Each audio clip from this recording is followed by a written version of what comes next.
Merci d'avoir accepté de participer à cette interview. On va donc revenir sur votre carrière en tant que compositeur de musique de film et tout particulièrement votre collaboration avec Benny Chan. Pour ceux qui ne sont pas familiers avec votre travail, est-ce que vous pouvez indiquer un peu de manière succincte votre parcours musical et comment vous êtes devenu compositeur? Alors, oui, bien sûr. Donc, je suis français, né à Paris, et j'ai fait des études à l'École normale de musique supérieure de Paris. J'ai fait du piano et de la composition avec un grand professeur qui était déjà vieux à l'époque, mais comme un maître un peu, qui s'appelait Max Deutsch. Après, j'ai fait des cours de musique de film Laurent Petit-Girard, qui nous a aidé à faire de la composition. Puis après, j'ai été aussi au Conservatoire de Paris pour la musique électronique. Il y avait des cours de musique électronique. C'était les tout débuts des sampleurs. Tout ça. Moi, je suis entre les deux. J'ai vu le moment où tout a bifurqué vers l'ordinateur et ça m'a beaucoup intéressé dès le début. Voilà. Alors, je suis passionné de musique de film depuis tout petit. J'écoutais ça, même à l'âge de 6 ans, 7 ans, j'écoutais les musiques de John Barry, les musiques d'Ennio Morricone. J'avais un petit 33 tours dans ma chambre, j'écoutais ça en m'endormant. C'est quelque chose qui me passionne depuis très très très longtemps, la musique. Alors, c'est puis un genre qui est sous-estimé et qui est de moins en moins sous-estimé maintenant, ça devient quelque chose d'important. Mais à mon époque, c'était quelque chose de voilà, il n'y avait que quelques personnes qui adoraient ça. Et après, donc ça c'est le côté, disons, parcours d'école, quoi. Voilà, j'ai viens du classique, quoi. Puis après, j'ai fait beaucoup de musique, disons, électronique avec des groupes de musique que j'ai fait avec, ça s'appelait Grand Popo Football Club, un autre qui s'appelait Rouge Rouge. Et grâce à ces groupes qui étaient un peu apparentés à la French Touch, c'était tout un mouvement musical français. Donc, on a fait beaucoup de concerts à travers le monde, parce que c'était en anglais, donc on pouvait voyager beaucoup en Angleterre, Australie, Russie, à travers l'Europe. Enfin, voilà, ça, c'était toute une période de ma vie où j'ai appris plein de choses sur le live. Mais en parallèle, il y avait toujours la musique de film voilà, que j'avais en tête. Voilà. Et puis, à côté de ça, je suis cinéphile, j'aime beaucoup le cinéma. Et quand j'étais au lycée, quand j'avais un peu de temps, j'allais voir des films hongkongais à Paris. Et c'était Hollywood, c'était le cinéma, je crois, Hollywood.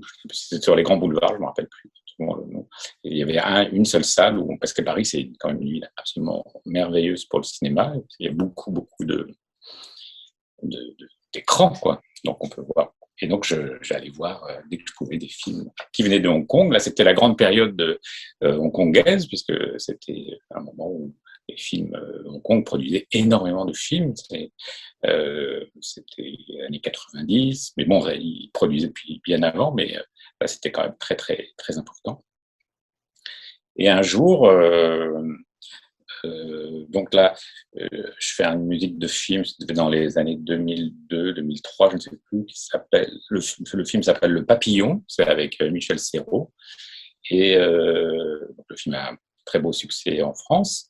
Et je ne sais pas comment ça se fait, il se retrouve dans le marché chinois où voilà, il y a pas mal de gens qui voient le film, mais pas forcément de manière officielle, je crois. Ça, c'est, d'après le réalisateur, c'est des gens voilà, ça devait être piraté ou je ne sais pas, je sais pas dans parce que c'était pas encore le cinéma en Chine n'était pas encore aussi important que ça l'était, quoi. C'est les années 2002, 2003. Et un jour, je me suis dit, tiens, je vais envoyer comme ça, au hasard, des musiques à des gens à Hong Kong, puisque je suis passionné de ce cinéma. Et j'ai envoyé notamment à Warner, qui était Warner Hong Kong. Et il y a une jeune femme qui s'appelle toujours Mia Asia, HSIA, donc je ne sais jamais dire son nom exactement, et qui était productrice chez Warner et qui était en train de produire un film qui était Connected et qui m'a dit, bah, écoute, c'était par mail, hein, écoutez, je vais faire écouter à Benichan ce que vous faites. Moi, j'aime bien. On verra ce que ça donne. Voilà. Et puis, quelques semaines après, elle m'a renvoyé un mail en me disant il aime beaucoup, ça serait bien de se rencontrer. Et donc là, on s'est dit, et j'étais avec Joséphine, ma femme aussi, et on s'est dit, on va à Hong Kong. Et on est parti. C'était en fin 2007. Et là, on a débuté notre parcours hongkongais à partir de 2007-2008. Voilà. Et dès qu'on atterrit, on est arrivé à Hong Kong. Et 2 heures plus tard, on était sur le plateau de Connected en train de rencontrer Benny Chan. Donc, et voilà. Et c'était comme un conte de fées. Et c'était un tout petit film, hein, Connected. Donc j'ai travaillé avec très peu de moyens pour ce film-là, mais beaucoup d'enthousiasme parce que c'était un rêve d'enfant qui pouvait se concrétiser. Quelle impression est-ce que Benny Chan vous a fait sur cette première rencontre? La première impression, c'est son sourire. C'est quelqu'un qui sourit, qui est extrêmement humain, tout de suite. Welcome, you're on the board. C'est-à-dire vraiment, on est tout de suite, on s'est senti tout de suite bien, extrêmement généreux et chaleureux, quoi. Voilà. Et ça a été, un vrai, on s'est tout de suite très très bien entendu, quoi. Quelqu'un que j'estimais beaucoup et que j'aimais beaucoup aussi. C'est devenu un ami après, voilà, petit à petit, parce que ça, voilà. De manière assez générale, quelle est son approche par rapport à la musique? Alors l'approche, il met des musiques temporaires quand il monte, mais alors c'est surtout pas suivre les musiques temporaires. Voilà. Il met des musiques temporaires parce que ça aide le montage, ça aide pour faire, comme c'est quand même des films d'action, il faut qu'il y ait du rythme, donc ça aide. Ils ont une manière de filmer, avec des petites voitures, et ils reconstruisent comment ils vont filmer la scène. Enfin, c'est incroyable, hein, quand même, dans le genre.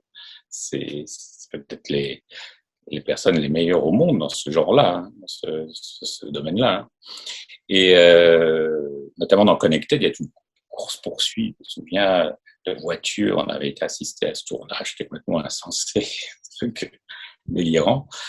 Et donc il met de la musique, puis il me dit voilà,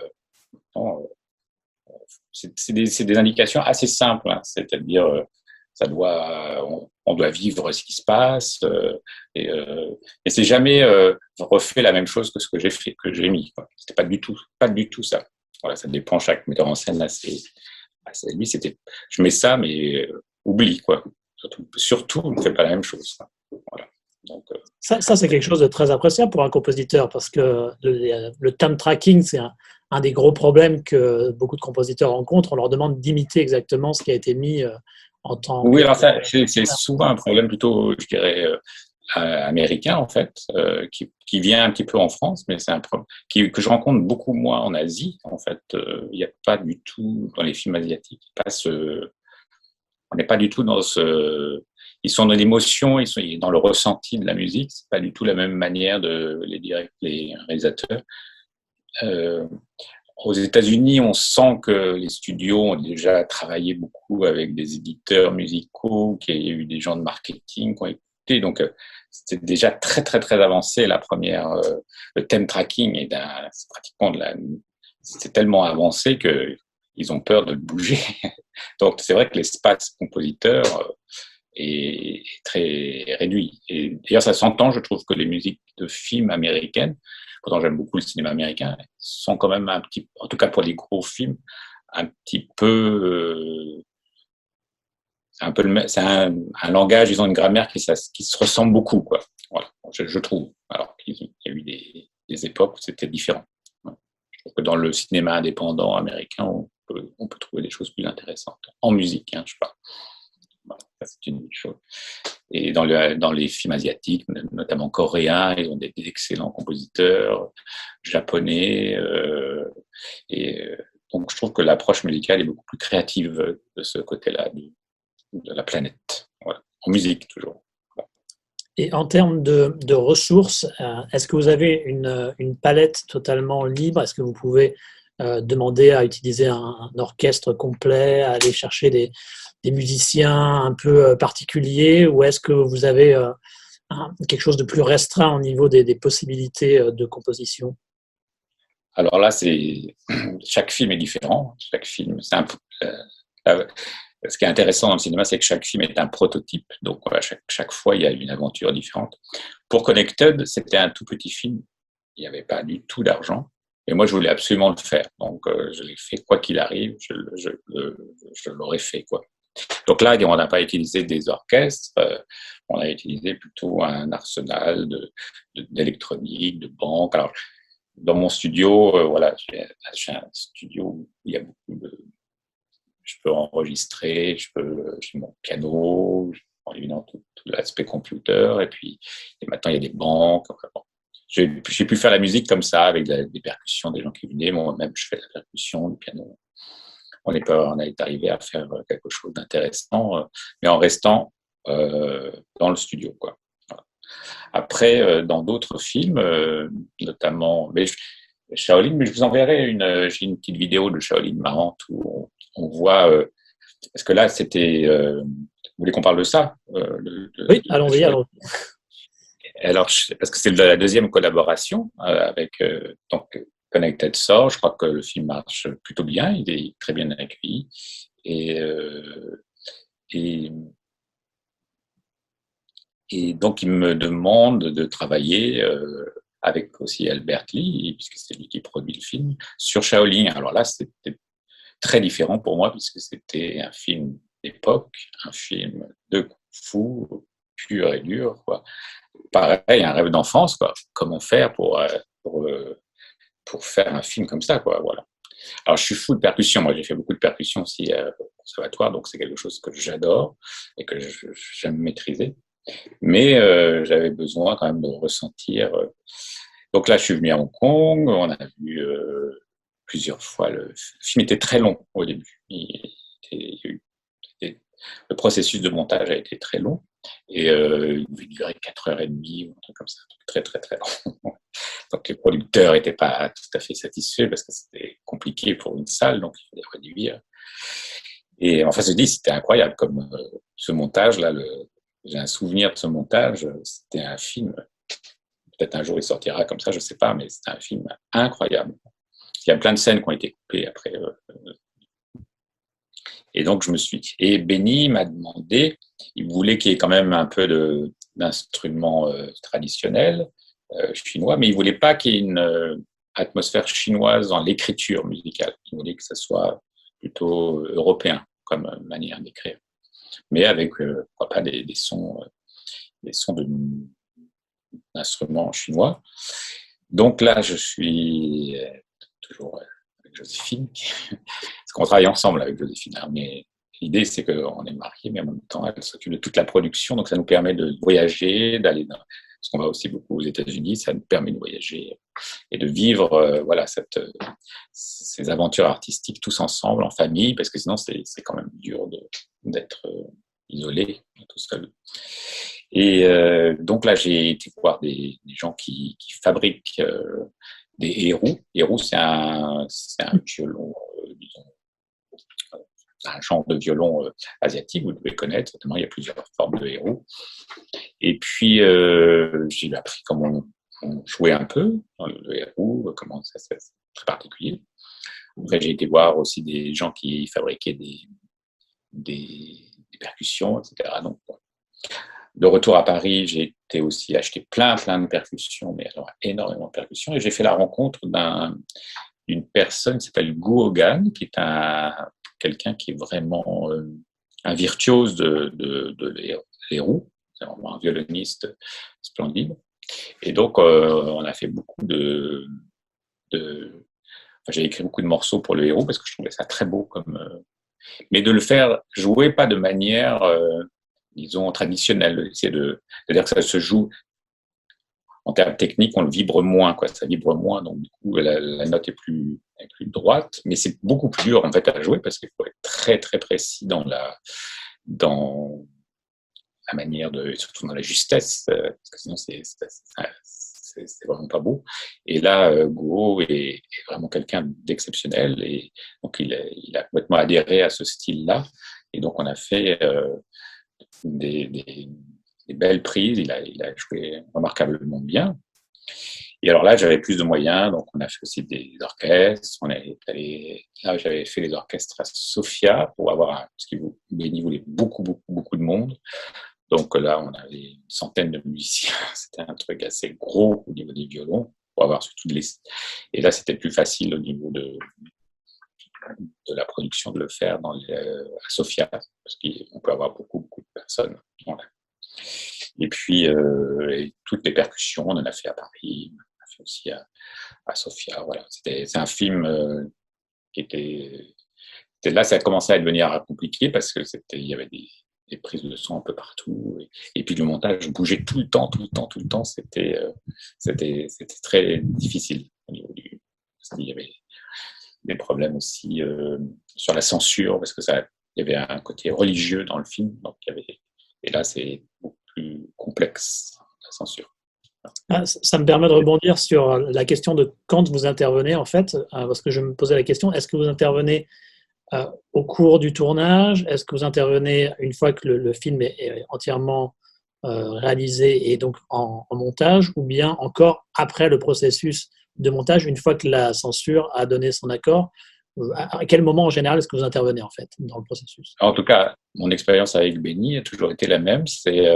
J'interviens, il me tient au courant très vite du tournage, etc. Et quand il a fait un premier montage, un premier cut, il me l'envoie. Et là, je commence à travailler, quoi. Tout en sachant que ce cut-là ça va durer 1 an, hein, après.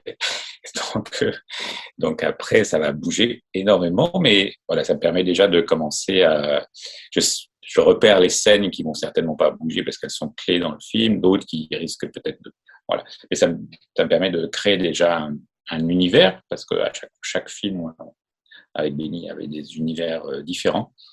Et donc, oui, je travaille assez tôt, quoi. Voilà. Et après, à la toute fin, il y a le final cut, et après, il y a la censure. Mais à part Shaolin, la censure, elle a très peu. Il n'y a quasiment pas eu c'était plutôt quelques plans de sang, des choses comme ça, un peu dures, mais c'est le même genre de censure qu'on pourrait avoir. On n'appelle pas ça censure en France, mais c'est le genre de remarque que pourrait faire une chaîne de télé en disant pour un prime time, c'est pas top. Est-ce que vous pouvez enlever quelques flaques de sang, par exemple, des choses comme ça. Bon, c'est pas bien méchant, je trouve. Et donc, ça veut dire que pendant tout le processus, donc jusqu'à la fin de la post-production, vous devez changer certains morceaux, les adapter en fonction de ce qui a été ajouté, de ce qui a été modifié. Ça, c'est un truc de malade. Ouais, ça, c'est marrant. Il faut d'une souplesse. Parce qu'en fait, ce qui est intéressant, c'est que c'est des blockbusters, et c'est fait de manière artistique. C'est-à-dire que le directeur est quand même, c'est comme un film indépendant. C'est-à-dire qu'il a toute puissance quand même, malgré tout, le directeur. Mais il a un énorme budget. Donc, c'est quand même un gros truc. Mais il fait aussi de manière artistique. Donc, ça change tout le temps. Alors, il faut une souplesse. Faut être très, très calme. Ça bouge énormément. Une fois qu'on a travaillé avec l'Asie, après tout le reste, c'est ce que je dis souvent aux Américains, le reste est beaucoup plus simple. Ça bouge tout le temps, ça revient en arrière, ça repart. Pour la musique, c'est infernal, parce que nous, on est synchrone, donc il faut être tranquille.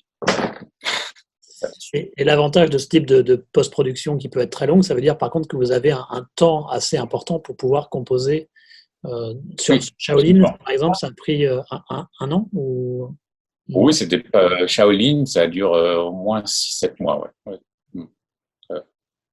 Puis après, il y a des nouveaux thèmes, parce qu'il y a d'un seul coup, il y a des scènes qui apparaissent, qui n'étaient pas là, qui réapparaissent. Voilà, et puis il y a des ping-pong. En général, il aimait bien ce que je faisais, donc il prenait assez vite. Puis après, il me disait qu'il faut adapter pour la scène. Voilà, on avait une sensibilité qui était très compatible, donc il n'y avait pas trop de...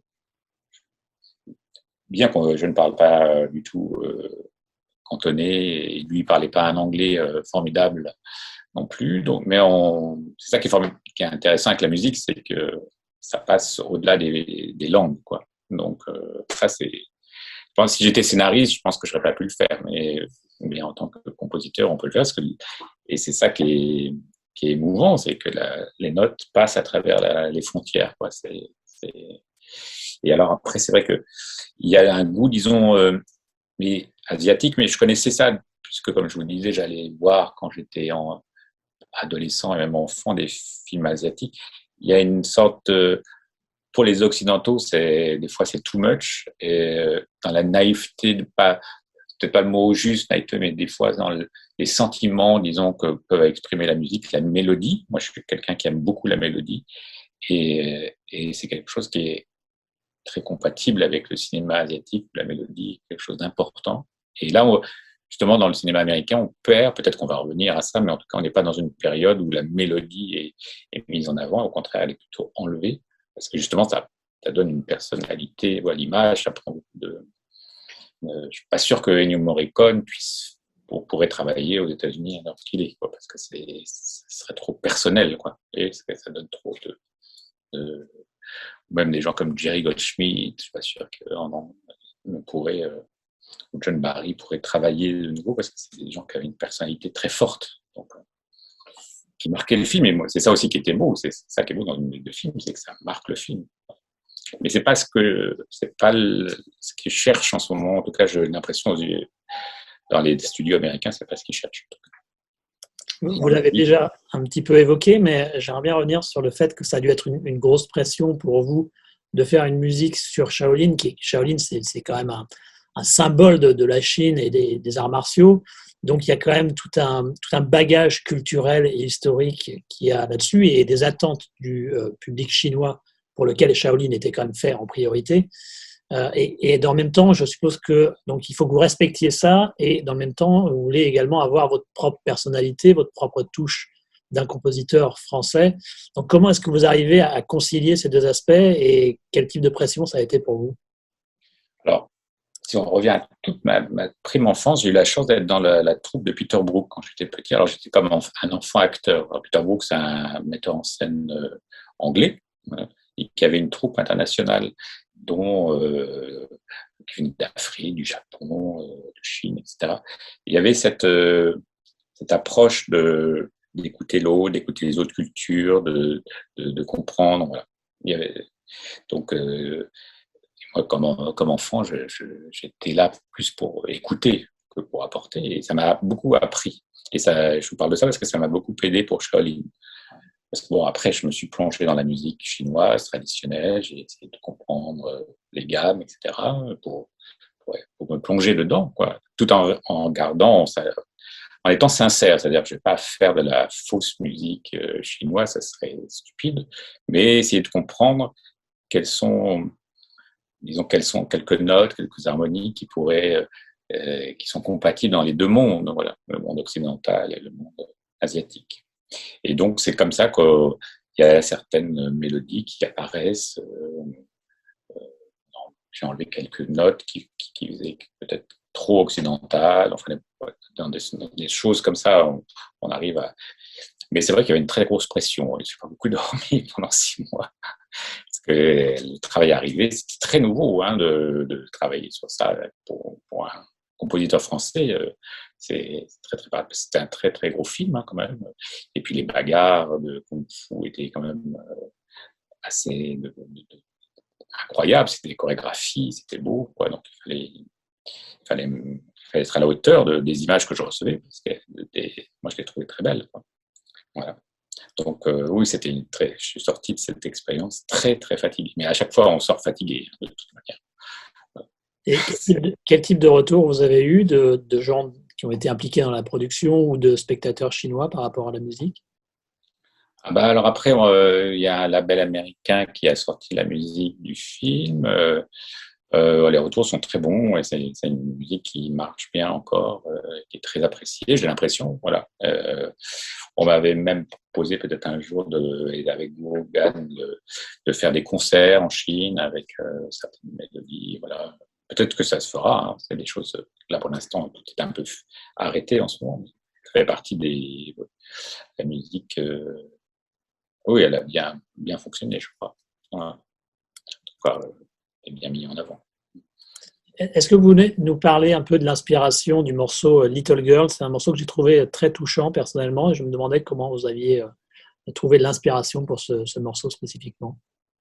Alors, Little Girl, on avait une longue discussion avec Benny. Alors, c'était par WeChat, on faisait beaucoup par WeChat. Et donc, il expliquait ce qu'il devait ressentir le personnage, perdre un enfant, etc. Et j'ai dû mettre 3 semaines à trouver, parce que c'est très long. Le problème de la mélodie, c'est que c'est très long à faire. C'est beaucoup plus long que de faire de la background music, ou du score traditionnel. Il n'y a pas de mélodie, donc c'est juste des harmonies qu'on plaque. Donc c'est plutôt de la texture. La mélodie, c'est plus long parce faut qu'elle vive, il faut qu'elle soit intéressante. C'est comme un peu du vin, il faut que ça vieillisse bien, quoi. C'est pas parce qu'on a fait, faut attendre 2 semaines, 15 jours, voir si c'est. Et donc, oui, je travaillais beaucoup le matin, là, et chaque matin, je me mettais à travailler sur cette mélodie voilà, qui résonnait aussi avec des choses personnelles, sur les pertes de personnes chères que j'ai eues dans ma vie. Voilà. Donc, ça devait résonner aussi de cette manière-là. Et après, vous avez pu travailler donc sur White Storm, qui est de nouveau. Alors, ouais, oui, ça c'était quelques années après. Tendance un peu plus du côté de Connected comparé à. Ah oui, là, on revenait dans les films vraiment pur hongkongais pour moi, policier, comme j'adore ce genre-là.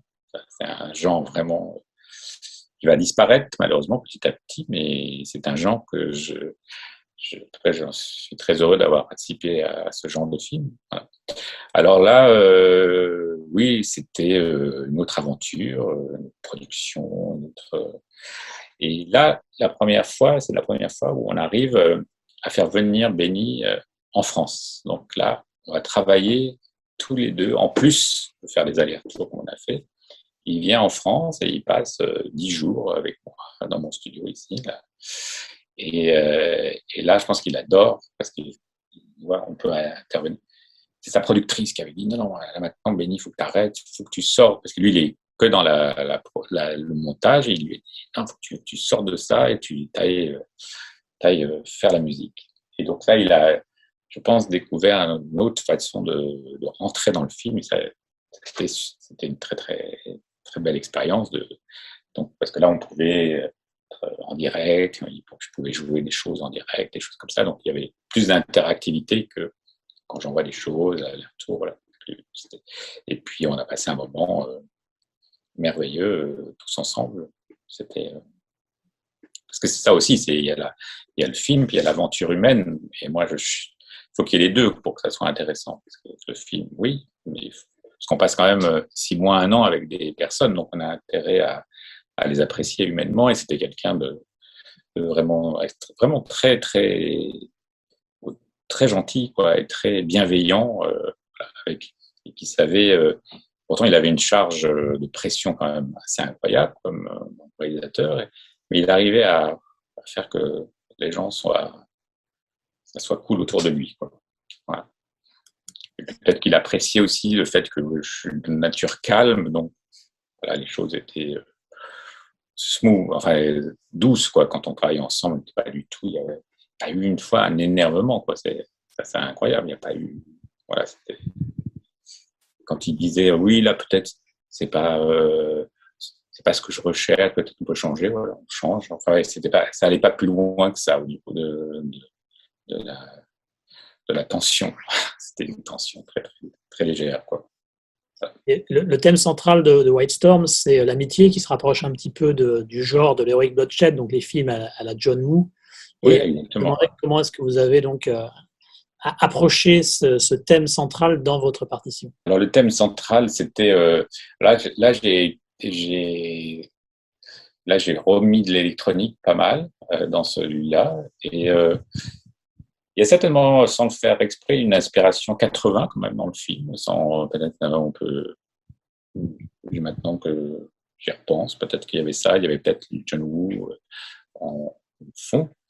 Et oui, parce que c'est en fait, à chaque fois, c'est sur l'amitié, mais c'est un côté shakespearien, c'est-à-dire c'est des choses universelles. C'est-à-dire c'est ça que j'adorais aussi chez nous. C'est-à-dire c'est des problématiques humaines, mais qui concernent absolument tout le monde. C'est-à-dire qu'on soit en Afrique, en Amérique du Sud, aux États-Unis, enfin ou en Europe, ça peut nous arriver à tous, quoi. Ce genre de problématique, c'est très très humain, quoi.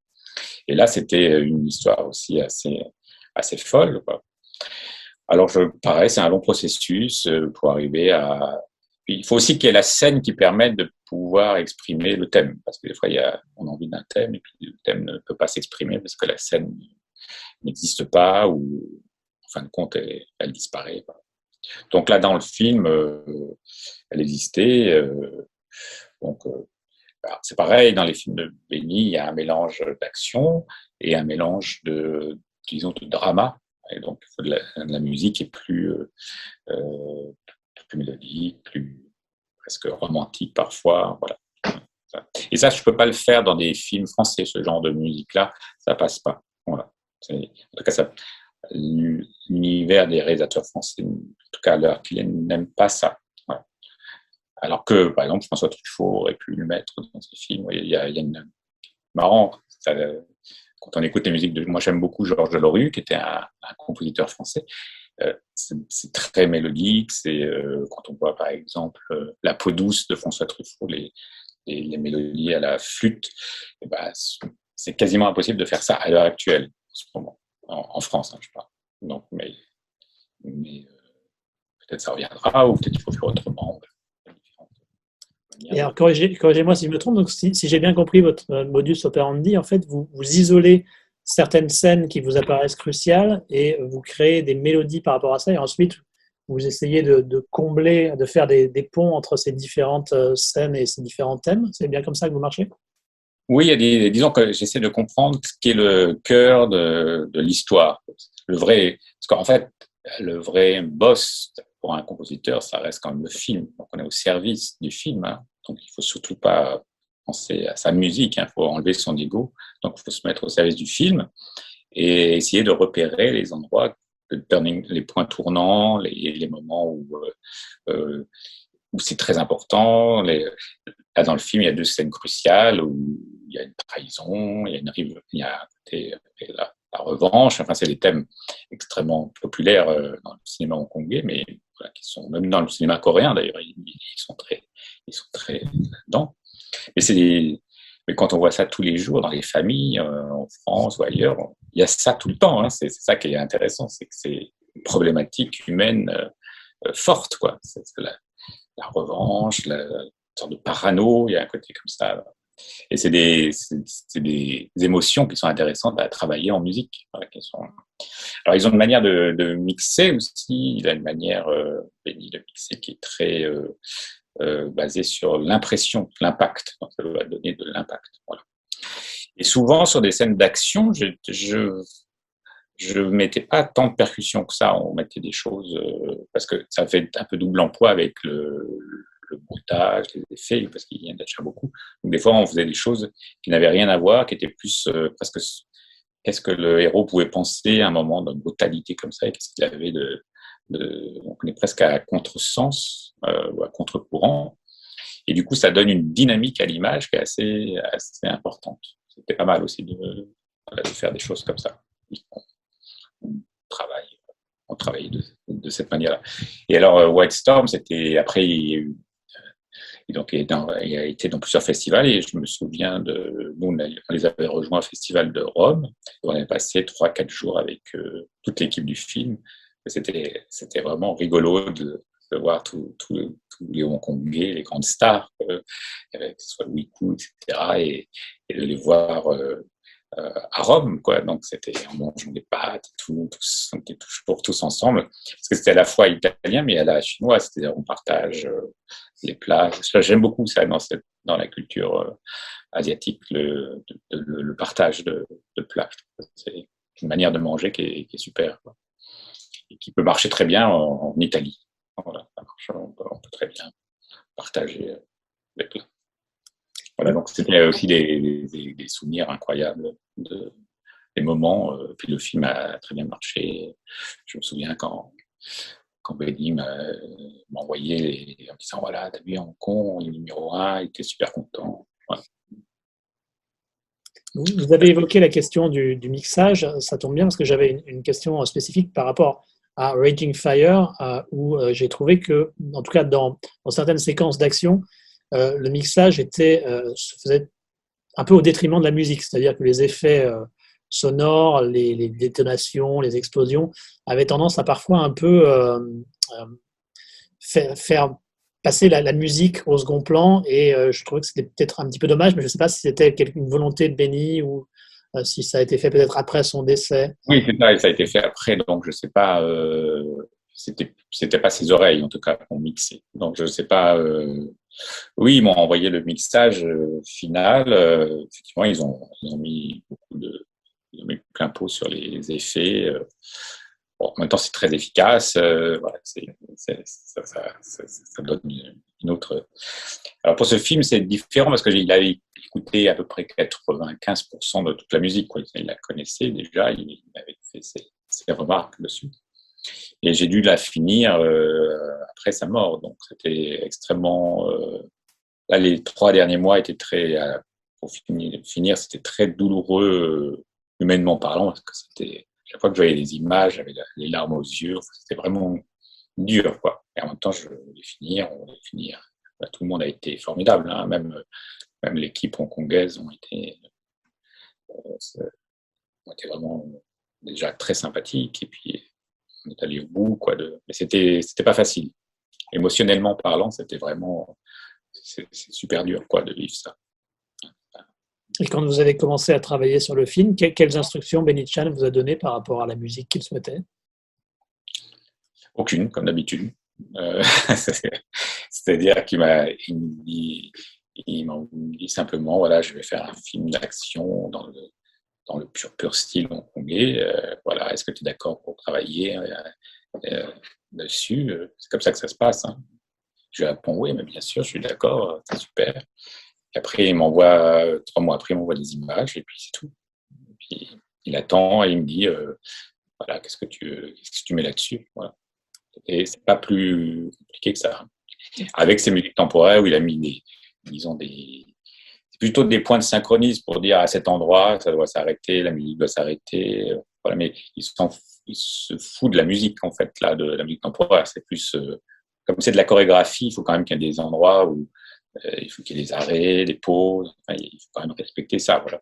En tant que compositeur, on doit ce montage-là c'est incroyable, le montage. Quand je vois le monteur, il travaille 16 heures par jour. C'est un fou. Il est en kawaii comme ça, il travaille. C'est hallucinant de voir travailler. Et de 2 voitures qui se rencontrent, il les fait tourner, il fait waouh. C'est un travail de chorégraphie assez impressionnant. Voilà. Et dans Raging Fire, ils ont monté, je trouve, au niveau. Il était au sommet de son art, hein, parce que si on aime les courses-poursuites, si on aime les combats, on est quand même dans des trucs assez forts, quoi.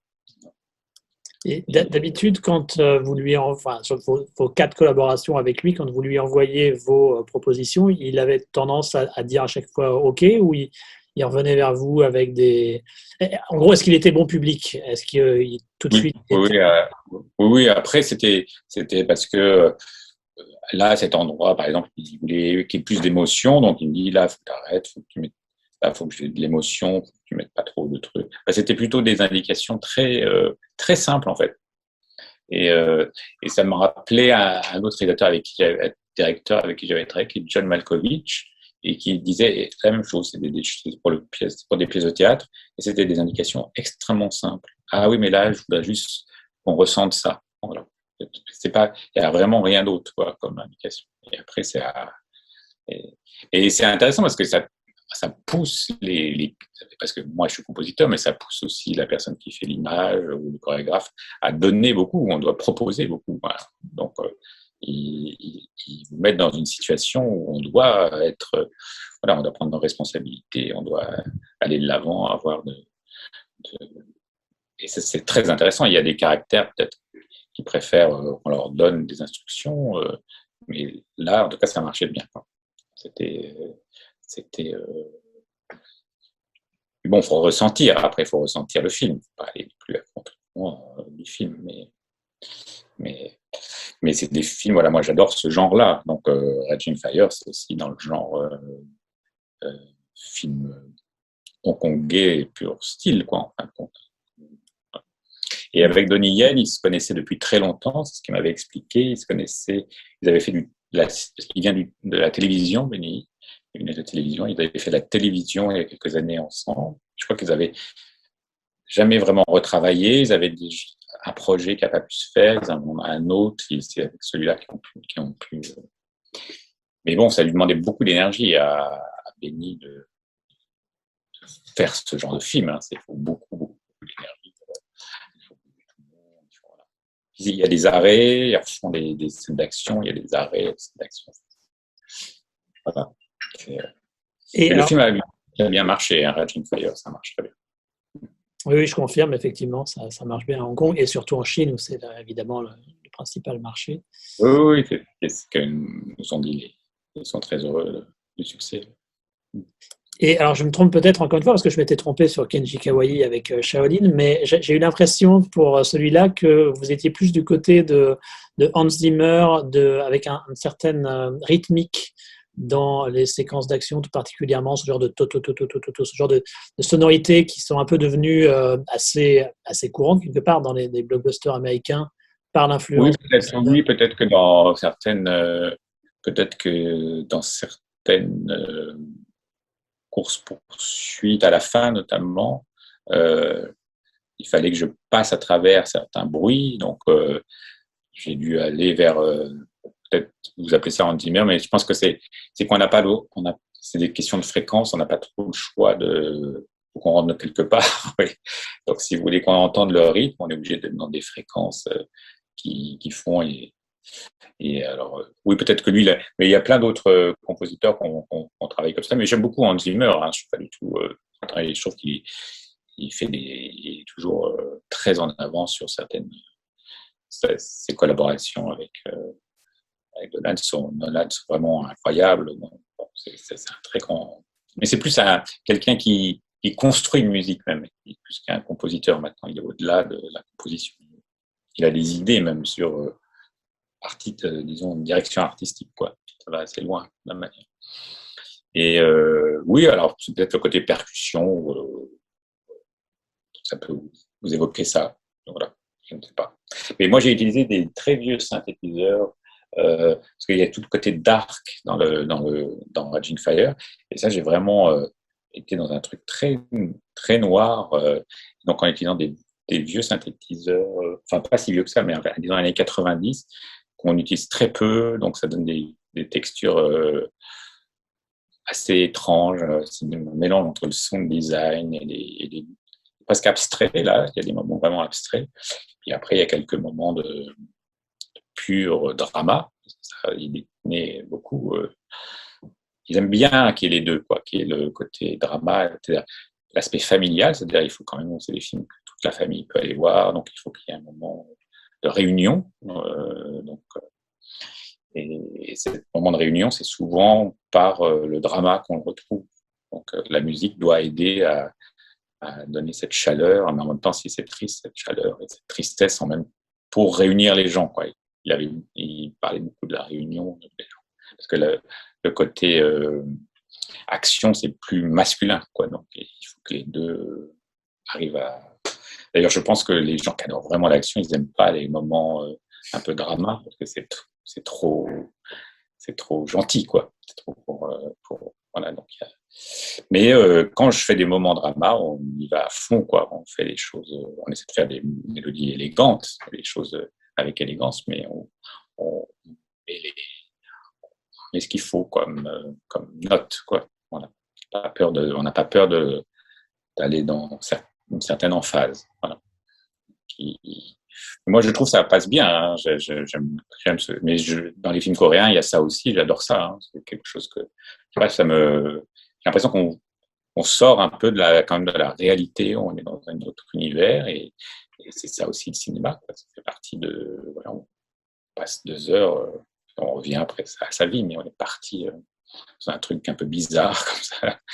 On est pris dans un truc d'action complètement fou et puis des moments un peu d'émotion, puis après on réatterrit. Voilà. Le combat final, là, par exemple, il y a beaucoup de percussions, évidemment, dans le combat final. Et j'ai mis tout un thème, j'ai refait jouer le thème par des guitares électriques. Là, le montage a changé plein de fois, donc il faut que tout soit synchro. Alors, c'est vrai, là, c'était très, très, quelque chose de très, comment dire, comme une vraie danse, quoi, parce que c'était avec une montée à chaque fois dans l'intensité, parce qu'il dure assez longtemps ce duel, quoi. C'est un duel final, quoi, et qu'il fallait, voilà, qui était important, quoi. Et le côté rock, ça allait bien avec Donnie Yen, c'est-à-dire le côté un peu guitare électrique. On trouvait que ça allait bien avec le personnage qu'il évoquait, quoi, qui pouvait écouter ce genre de musique, voilà.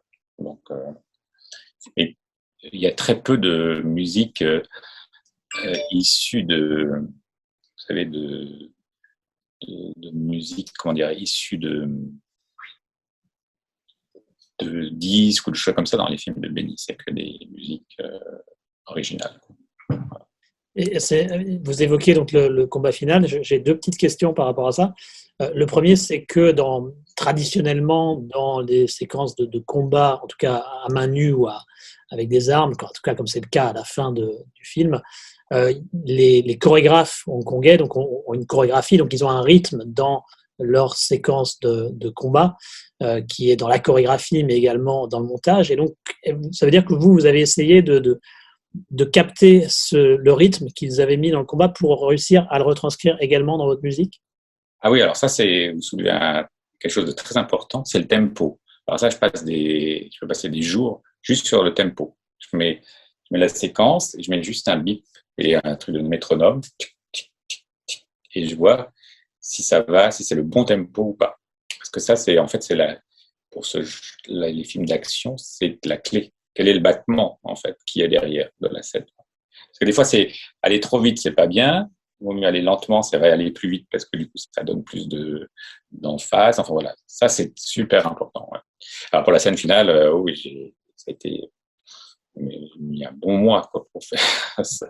Ouais, parce qu'il y a plein de moments, quand on la voit, on a l'impression que c'est tout continu, mais en fait, c'est extrait, plein de moments. Vraiment, on dissèque tous les moments pour que ça devienne. Et après, il faut lier tout ça. C'est une forme de cuisine un peu.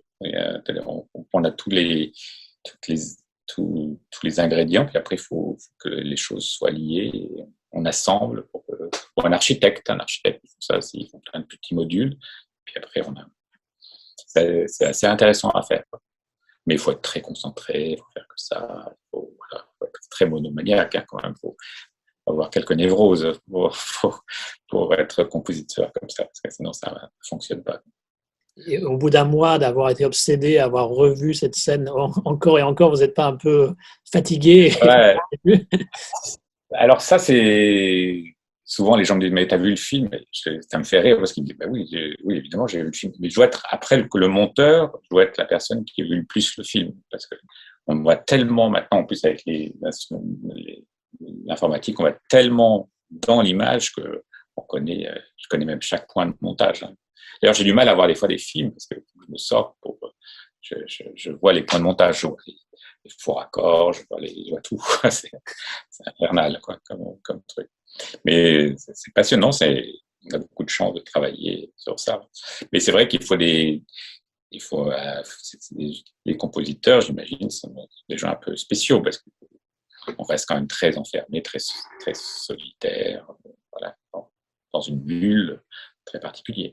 Heureusement que Joséphine, on travaille ensemble, mais comme on travaille ensemble, elle comprend, elle voit très bien le processus, elle suit le processus, donc il n'y a pas de il n'y a pas de friction puisqu'elle voit où on en est, elle suit évidemment tout ce qui passe avec la production. Voilà. Parce qu'il y a quand même un peu de pression. Alors, vous vous rendez compte, là où il y a toujours, on est quand même soumis à des pressions. Voilà. C'est une industrie, hein, c'est quand même des gros films. Donc il faut... Après, derrière nous, après moi, j'ai toute une équipe aussi. Il y a des musiciens, mixeurs, assistants, etc., qui vont faire travailler, quoi. Donc, il y a le côté, on est tout seul avec Benny, puis après, il y a de chaque côté, il y a une équipe qui doit. Il va falloir donner la même énergie, quoi, pour qu'ils comprennent où on veut en venir. Mais à chaque fois, ils sont super heureux de travailler sur ça, mais c'est des doses de musique énormes. Hein. Sur Raging Fire, il y a quasiment de la musique tout le temps. On est dans un truc. Je ne me rappelle plus combien fait le film, mais il va faire plus de 2 heures. On n'est pas loin de 2 heures de musique. Hein. Voilà. Comme dans West Storm, ou même dans Shaolin. Parce qu'en fait, il voulait de la musique tout le temps, et puis il voit s'il la met ou pas. Voilà. En gros, c'est ça. Il se trouve qu'il la mettait beaucoup. Et ça, c'est quelque chose que vous... Parce que c'est marrant, j'ai lu un truc il n'y a pas longtemps sur La planète des singes avec Jerry Goldsmith qui avait conseillé à Schaffner sur la scène de fin de ne pas mettre de musique. Donc c'est assez amusant de voir un compositeur qui dit qu'il vaut mieux ne pas avoir de musique sur certains moments. Est-ce que ça vous arrive, vous, de temps en temps, de lui dire ça mieux, Moi, je serais plutôt, esthétiquement parlant, je serais plutôt tendance à être de cette école-là, de ne pas mettre trop de musique, quoi. Parce que j'adore les bruits, j'adore les sons. Donc, mais après, il y a une sorte de rouleau compresseur de gens qui voient, de production, distribution, qui fait que le silence fait peur aussi. Voilà. Donc le compositeur souvent les critiques oublient de dire que c'est pas le compositeur qui décide. En fait, c'est quand même à la fin, c'est le réalisateur, le producteur. Donc, s'il y a de la musique à cet endroit-là, c'est pas forcément ce qu'il voulait. C'est ce qu'on lui a demandé aussi. Voilà. Mais parfois, je pourrais être quelqu'un qui... Bon, dans les films de Benny, je trouve que ça passe parce que il y a un côté... on raconte une histoire qui est dans un autre monde, quoi. Un peu, c'est un deuxième monde. Donc, je trouve que ça passe. Quand on rentre dans un truc plus réaliste, après, je fais plus de mal, moi, s'il y a trop de musique, quoi. Voilà. Donc, là, je trouve que il y a un côté presque enfant, quoi. On est comme des enfants qui regardent ça. Il y a ce regard-là, quoi. Donc, je trouve que ça passe. Voilà. Et plus pour l'anecdote, mais dans le dernier segment du combat de Raging Fire entre Nicolas C et Donnie Yen, il y a toute une séquence avec un piano qui est là. Je me demandais, est-ce que c'est une sorte d'hommage qu'il fait à vous, ou peut-être à Donnie Yen, qui lui aussi est un joueur de piano à 16 heures? En tout cas, on a travaillé les sons pour qu'il y ait quelque chose que ça soit compatible avec la musique. Voilà, donc ils font partie de la musique, ouais, ces sons de piano. Oui, c'est drôle que ça se déglingue comme ça sur la. Je crois que c'était pour éviter peut-être le côté orgue ou des choses comme ça, pour voilà, un truc un peu abstrait, voilà, qui représente comme si c'était une salle de concert. Enfin, puis il y a presque un côté presque Moyen-Âge avec des bruits d'armure, c'est très métallique, enfin, c'est très particulier comme combat dans le style, il est assez intéressant, quoi. Et puis, on sent qu'ils savent se battre, quoi. C'est ça qui est. Donc, ils sont très crédibles en tant qu'acteurs. C'est ça aussi qui est impressionnant. C'est-à-dire que on se dit, là, ce qu'on voit à l'image, on y croit, quoi. Donc, il faut que à tous les niveaux, à tous les postes, on y croit. Alors, j'ai pas vu l'étalonnage final, mais je pense que l'image est belle, quoi. J'ai pas... Oui, non, le film est très beau. Hein, techniquement, il n'y a rien à dire. Hein. C'est du très haut niveau. Un des plus beaux, avec Shaolin aussi, quand même, qui était bien réussi à ce niveau. Beau Shaolin, ouais, c'était au niveau. Et surtout, il n'y avait pas d'effets spéciaux, Shaolin. C'était tout en. Il y avait vraiment des figurants, c'était un set très impressionnant. Et Shaolin, on l'avait Connected, on l'avait mixé à Pékin, et c'était la première fois que j'allais à Pékin, c'était en 2008, pendant les Jeux Olympiques. Et là, à partir de 2008, j'ai vu la montée en puissance de du cinéma chinois, parce qu'en 2008, il y avait très peu de salles encore à Pékin et même en Chine. Et en l'espace de 10 ans, il y avait même plus de salles en France qu'en Chine. Et en l'espace de 10 ans, ça s'est construit de manière folle, quoi. Et là, c'est peut-être le plus grand réseau de salles du monde, là, maintenant, je sais pas. En tout cas, je crois que c'est En termes de spectateurs, ils ont dépassé les États-Unis. Oui, je pense, hein, c'est assez impressionnant, là. Et les chiffres, là, qu'on voit sont... Alors, j'ai fait d'autres films qui ont très, très bien marché en Chine, hein, aussi, que ce soit pour Hidden Man avec Zhang Wen, qui est un autre genre de réalisateur, ou Larry Yang pour Adoring. Adoring, c'est un autre genre de film, mais ça avait extrêmement bien marché. Film bizarre, avec des animaux, sans, sans de, les animaux, il y avait des gens qui sont venus éduquer les animaux, quoi, parce qu'il n'y a pas d'effets spéciaux. Donc, et puis les animaux ne parlent pas, donc c'est pas du tout à la Disney, on voit vraiment les animaux, c'est marrant. Voilà, le genre de film, pas du tout Et à pour l'opposé. terminer, pour votre collaboration justement avec Benny Chan, quels sur les 4 films que vous avez fait pour lui et sur les différentes interactions que vous avez pu avoir avec lui au cours de ces années, quel est le souvenir le plus marquant qui vous reste de Benny Chan? Marquant, c'est la dernière fois que je l'ai vu, qui serait le plus marquant. C'est vu quand même pendant, je sais pas, ça fait 12-13 ans, quoi. Donc, on s'est vu beaucoup. Il y a beaucoup de bons moments. Les premiers temps à Pékin, quand je suis arrivé pour Connected, comment il m'a reçu, on s'est retrouvés dans des endroits très rigolos. C'était marrant, là, c'était le côté fun. Quand il est venu plusieurs fois à Paris pour la musique, pour faire même, on a même fait des bœufs ensemble. En fait, il y avait aussi un côté, il venait visiter, voilà. Donc, il y avait plein de moments. Ouais, c'était quelqu'un de humainement, en dehors d'être un grand réalisateur de films, c'était quelqu'un qui humainement était vraiment un honnête homme, vraiment un super homme.